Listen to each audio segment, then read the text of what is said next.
लीलाएं हैं, यही भगवान के कर्म हैं। बस इन लीलाओं को हमें समझना है कि भगवान ने ये लीलाएं क्यों की, भगवान ने ये लीला क्यों की। तो भगवान की लीला को ही कर्म कहते हैं और बद्ध जीव जो हैं वो अपने कर्म को लीला कहते हैं। ये अंतर है। जो बद्ध जीव है वो अपने कर्म को लीला कहते हैं और भगवान अपनी लीला को कर्म कहते हैं।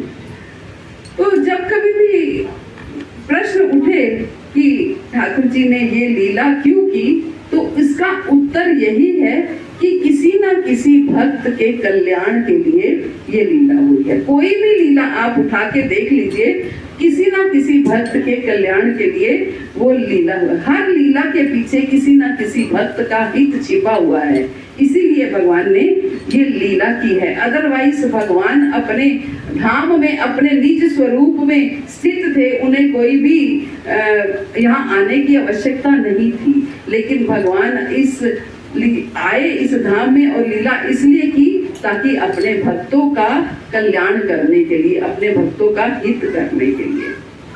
लेकिन भगवान ने अपने कर्म को दिव्य कहा है। ये एक दिव्य लीला है भगवान की, जो झूलन यात्रा जिसे हम कहते हैं, झूलन लीला जो है ये भी भगवान की एक दिव्य लीला है। क्योंकि वरना तो हम झूला तो कौन नहीं झूला, हम सब बचपन में झूले झूले होंगे, पार्क में झूला झूलते हैं, है ना, पालना झूलते हैं और मेले में जाते हैं तो झूला झूलते हैं। भगवान झूले में बैठ गए तो कौन सा ऐसी बहुत बड़ी बात हो गई, कौन सा ऐसा बड़ा काम हो गया।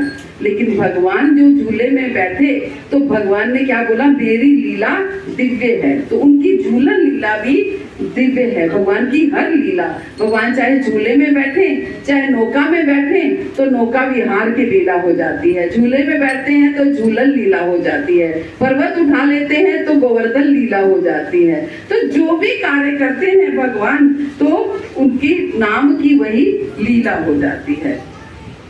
उनका हर कर्म जो है वो लीला है, क्योंकि भगवान की तुलना जो है वो अरविंद से की गई है। अरविंद, अरविंद किसे कहते हैं, कमल को अरविंद कहते हैं, कमल को। तो कमल का एक तरह से पर्यायवाची शब्द है अरविंद, और अरविंद जो है वो कमल के फूल को कहते हैं, क्योंकि भगवान का सुंदर रूप है और उनके हर अंग की तुलना अरविंद से की गई है। हम कहते हैं ना भगवान के मुख को क्या कहते हैं, मुखारविंद। भगवान के चरण को क्या कहते हैं, चरणारविंद। भगवान की हाथ को कहते हैं करारविंद, है ना, हाथ को कर कहते हैं ना, कर से करारविंद। भगवान की नाभि को कहते हैं पद्मनाभारविंद। ऐसे भगवान के हर अंग इतना सुंदर है कि उसकी तुलना जो है कमल के पुष्प से की गई है। इसलिए विंद अरविंद के साथ, कमल के पुष्प के साथ उनकी तुलना की गई है। ताकि और दूसरी रीजन कारण ये है क्योंकि कमल उत्पन्न होता है और ये भौतिक जगत क्या है, कीचड़ है ना, कीचड़ के समान है। कमल कीचड़ में उग करके भी, उत्पन्न होकर भी कीचड़ में लिप्त नहीं होता, कीचड़ के ऊपर ऊपर रहता है। कीचड़ उसको टच नहीं कर सकता, उसको प्रभावित नहीं कर सकता। ऐसे ही भगवान इस भौतिक जगत में आते हैं तो भौतिक जगत के ऊपर ऊपर रहते हैं, भौतिक जगत उनको प्रभावित नहीं करता, है ना। तो इसलिए ये भगवान की जो तुलना है अरविंद से की गई है।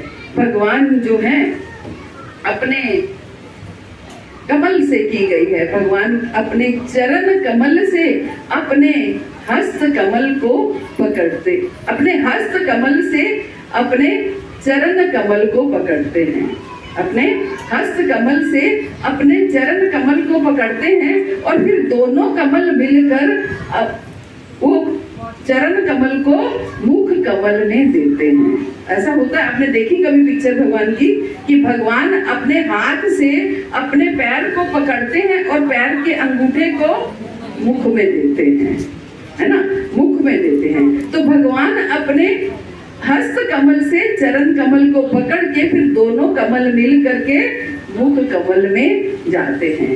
तो बहुत सुंदर ये श्लोक है। करारं मुखारविंदे विनिमेष मंत्रं वटस्य पत्रस्य पुटे शयानं बालं मुकुन्दं मनसा स्मरामि। करारविंदे गाइए। करारविंदे पदारविंदं मुखारविंदे विनिमेष मंत्रं वटस्य पत्रस्य पुटे शयानं बालं मुकुन्दं मनसा स्मरामि। क्या अर्थ है? करार विंदे परार विंदम, जिसने अपने करार विंदम, अपने हस्त कमल से अपने पदार विंदम, अपने चरण कमल को पकड़ लिया है। और फिर मुखार विंदे विनिमेष मंत्रम, फिर अपने मुखार विंद में उनको विनिमेष कर दिया है, डाल दिया है। वटस्य पत्रस्य पुटे शयानम, और जो वट वृक्ष के एक पत्ते के दोने पर शयन कर रहे हैं, है ना। वट वृक्ष के एक पत्ते के दोने में शयन कर रहे हैं। हमारे पास है ना, दूसरे दिखाओ तो।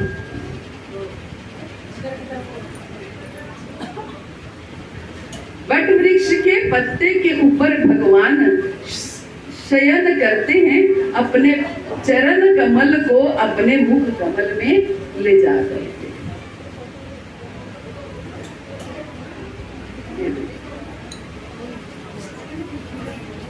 है ना, ये भगवान का ये विग्रह है, ये स्वरूप आपने कई बार कई बुक्स में देखा होगा कि भगवान अपने चरण कमल को अपने हस्त कमल से पकड़ करके अपने मुख कमल में लेके जा रहे हैं।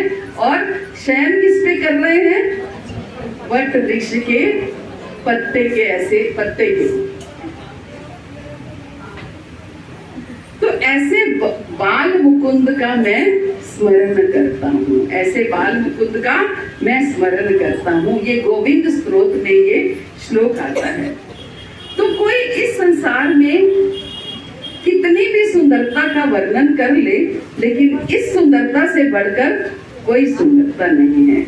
भगवान इस कीचड़ भरे संसार में आकर जब लीलाएं करते हैं तो इस कीचड़ से प्रभावित नहीं होते, वो केवल ऊपर ऊपर से रह करके अपनी सारी लीलाएं करते रहते हैं और संसार को प्रभावित करते हैं, खुद संसार से प्रभावित नहीं होते। कई बार भक्त लोग प्रश्न करते हैं कि माता जी हमें कभी कभी अभक्तों के बीच में भी जाना पड़ता है, हम ऑफिस जाते हैं और हर तरह के लोग होते हैं, उनके साथ बैठना पड़ता है, उठना पड़ता है, खाना पीना पड़ता है, तो क्या करें, हमारी चेतना भी तो ऐसे दूषित होती है, तो हमें कैसे करना है ये भगवान ने हमें सिखाया। भगवान इस भौतिक जगत में आ करके कभी भी उन्होंने इस भौतिक जगत में लिप्त नहीं हुए, तो ऐसे ही हमें भी यही करना है कि इस भौतिक जगत में रह करके भौतिक जगत में एक कमल तल जल जीवन टलमल, है ना, कमल तल जल जीवन टल, जीवन जो है ये हमेशा याद रखना है कि जीवन टलमल है, इसलिए ऊपर ऊपर से इस जीवन में रहना है।